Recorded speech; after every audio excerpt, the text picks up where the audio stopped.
Zach, this was the second straight week. 7 different players have caught passes from Joe Burrow. How impressive is his ability to be able to read the field this early on in his career?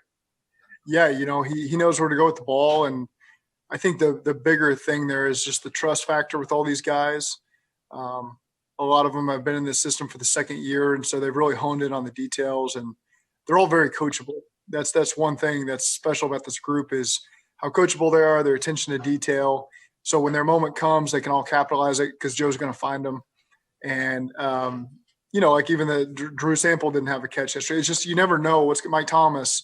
These guys who could catch 6 to 10 balls in a game, walk away with zero, and other guys have big production, and that can change from week to week. Coach, when you've had a chance now to look at the tape of how well or how that offensive line played and really look at it in detail, were you even more surprised? I mean, or not surprised, were you even more proud of the way they performed? Well, certainly proud of them. There's no question. They don't get a ton of reps, and but when their number's called, they're ready to go. And that's just kind of the message to a lot of the guys that are maybe backups and don't get all the opportunities to practice they want. You always got to stay ready in this league because you never know when it's your time to shine. You got to take advantage of it. I think overall we're always overly cautious as coaches to not celebrate one performance too much. Guys know that there's mistakes across the board that we have to correct if we're going to be a really good football team. So just because we did make a lot of plays that allowed us to win the game in all three phases, there were still a lot of things that we got to clean up and can do a better job of. Coach, when you look at this offense, the beauty of it in the sense of you can't key on one person. And as you go week to week, as you said, it may be Sample one week, it could be Tyler one week. Is that what you envision this offense to be, one that's not predictable? That's certainly helpful. When you got faith in a lot of people, we got several backs, several tight ends, several receivers that we got a lot of faith in. And so, again, it makes Joe's job easier, makes my job easier. You're not having to move people around to always make them the primary target.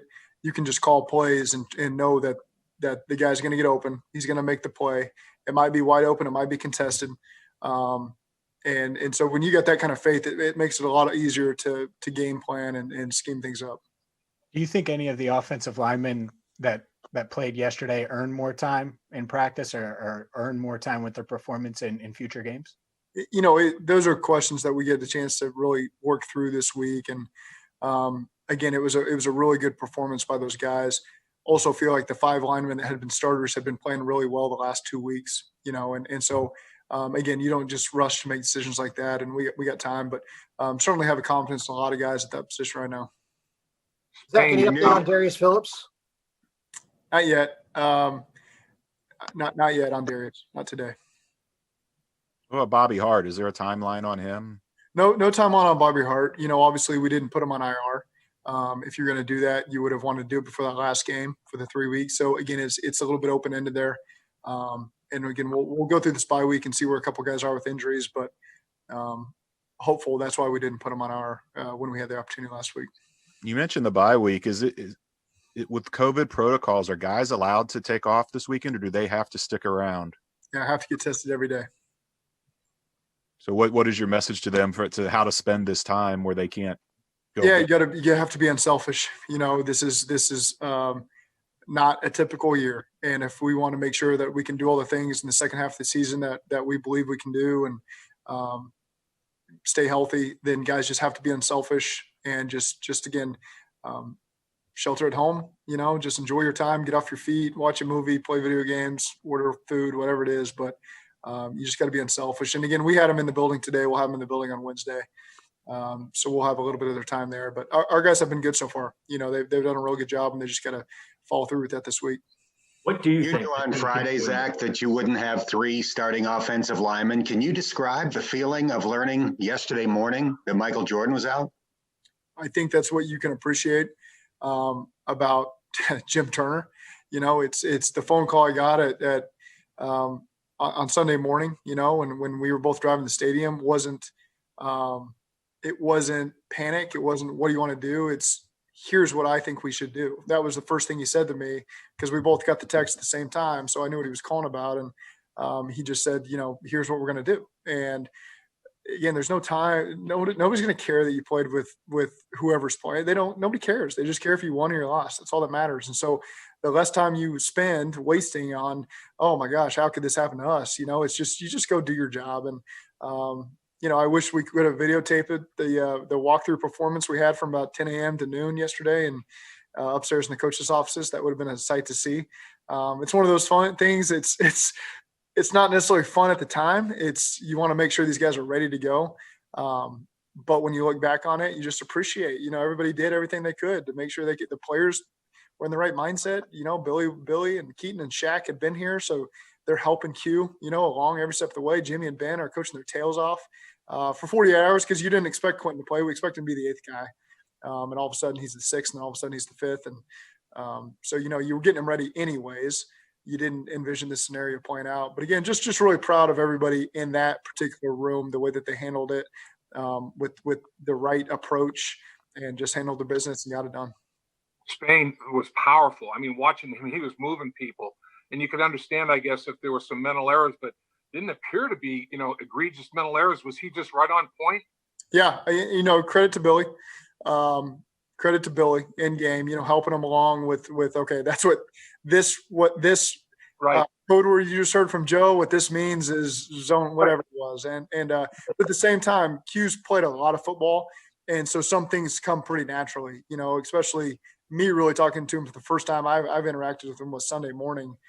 Hearing his response to some things I said, just to let you know, okay, he gets it. He knows football. And, Billy's going to have to help him a little bit, just reminding him what some terms are, but he did a good job handling it. Zac, you talked about when you were talking about the protocols and the guys maintaining, doing what they're doing going forward so you can get done in the second half of the year what you want to get done. Can you elaborate on what you think this team can do in the final 8 weeks of the year? Well, I'm not going to make predictions on anything further than the next game, but we just have to continue to improve. And now our team has finished a game, which we hadn't done. We hadn't done a good enough job of that. And so now they've seen it. There's evidence of it against a good football team. That's what we're going to continue to do as we move forward. No sense in making predictions. We just got to control what we can control and have the right mindset to keep preparing each week. That's what I've seen from our guys. There's been no complaints on my end about how guys have approached the week with the right energy, the right attention to detail. We just hadn't made the plays in those critical moments. And it's fun when you get a chance to show the team today the plays over the course of the game that led us to victory. Some of them happened in the second quarter. Some of them happened in third down, getting a key stop on defense and finishing drives on offense. And then the fourth quarter being able to close it out. And so, again, those are the things. That's the message we send to the team, and the guys have really embraced that. With the additions you've added at guard, are there going to be some position battles in the interior, or is Michael Jordan and Xavier still going to start when they get back healthy? Again, we thought that the 5 starters that had been the starters were doing a really nice job for us these 2 weeks before the game. Saw some guys take advantage of their opportunities. No reason to make predictions, but again, felt good about the direction that the line was heading going into this game. Coach, as guys were going down, in terms of even up until game day morning, did you adjust your game plan at all in terms of what you had going on up front personnel-wise, or did you pretty much stay with the same game plan and try to indoctrinate them into what you were trying to get done? I think that there were some things you had in mind to see how the first quarter played out. And then once we got through the first quarter, we could just stay on schedule with the way we knew we could win the football game. And so, with the wind, throwing the ball down the field, the play actions kind of went out the window. You combine that with, I'm not really sure what Q knows in terms of a lot of the play actions we had. We determined that wasn't really needed to be a big piece of our offense. So that was really the only element that disappeared. But other than that, I thought everybody handled the play in the right way. Pass defense looked different with Will Jackson back. Can you describe the value that he brings to the defense? Yeah, he's a start. I mean, he's a really good starting corner. And so when you get a chance to put him out there and help that, and then roll the other guys at the other position, that's best suited for our defense. And again, I thought our safeties played really well too. Those guys in coverage really stepped up and made some big plays. Zac Tate just said, he felt that no doubt Burrow should be the front runner to be Rookie of the Year. Do you feel like Burrow's played well enough through 8 games at the midway point to be the front runner to be this year's top rookie? I mean, I'm certainly glad we got him. I don't really put any thought into that. I don't watch really the rookies around the league to know what to compare him to. I just know that we're really happy that we have him, and that's all that should matter. Coach, talk about your appreciation for your staff. I mean, they put in a lot of work this year, and sharing this victory with them had to be something special as well. I appreciate you bringing that up, because we have felt all along that we have a special staff that's all bought in for the right reasons. And when you go through tough times, they usually got a bullseye on their back, and these guys have never flinched for 1 second. We've stuck together. The players believe in what we're doing. And so just they've done a tremendous job over this last year and a half. I really believe that, keeping everybody together, focused on the right things, and sending the right message. And so, you look at a guy like Brian Callahan. He doesn't call the plays, so he doesn't always get the praise. But the head coach, you get pulled away for a lot of different things, and Brian's always the one that kind of gets the plan started. And just thought this week in particular, he did a tremendous job, of giving us the nuts and bolts of what we needed to do to win this game, and kept that message. He harped on it all week with the offensive players in particular. So you could single out a lot of people, but he's one that kind of is behind the scenes that maybe you guys don't see a lot. That he's always done a great job, but this week thought he did a really, really awesome job. Coach, how different was from conversations yesterday with yourself, with players, even today, was that no one was surprised or shocked at the outcome of what happened on Sunday. It's one thing to say that, but how important do you think it is for the psyche of a football team to see that and to see that result that you had yesterday? I agree with you. It is important, but at the same time, we don't ride the wave that most people that aren't in the building ride, from week to week when, oh, you lost, you should have won. Yeah, we know that. But we also know what the difference was, where the key moment was in the game, or what the play each guy could have done differently, or what call could have come different. We all see that, so you don't overreact to the losses. You just know if we keep plugging along and we fix one thing a week and we just become better each week, then we'll close out a game.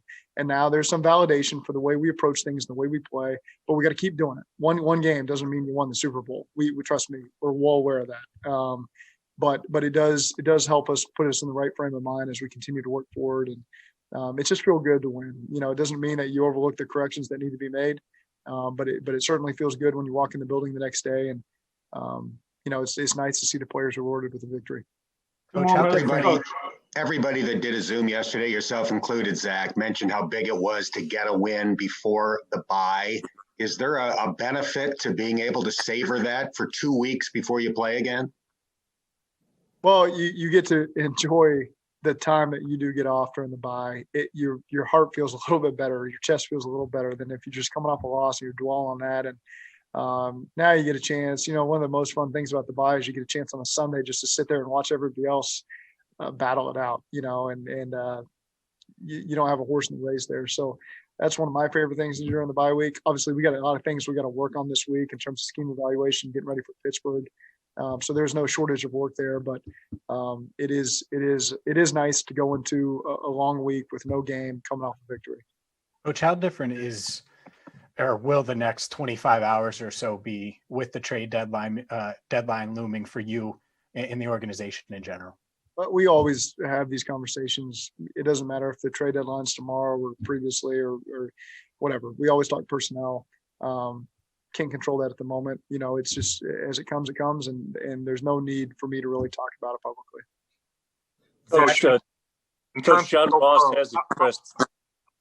How much better a quarterback is Joe Burrow now, 8 games under his belt at the bye, than he was before the season started? I don't know that he's always I haven't had a lot of complaints with how he's played. I just think now you're in more of the rhythm overall as an offense and as a team. I think that's all it comes down to. Everyone now has gotten a lot of plays under the belt in the season, a lot of plays practicing together and playing together. And so that everyone looks better and there's great chemistry and you know where everyone's going to be and you're feeding off each other's energy. I think it makes everybody look better. But I think that for a rookie, he's done a tremendous job of his approach and how he's handled things and never appearing to be overwhelmed, never appearing to be flustered. He's been as steady as can come. It's just really impressive the job he's done through 8 weeks. But again, we got a long ways to go with this team. Guys, 2 more questions. Gary, I know you had one, and then Tyler. Coach, John Ross has expressed through social media his desire to be traded because he continues to be healthy and active. If he doesn't get traded, how do you get him to, get buy-in, and where's that relationship stand heading into a trade deadline?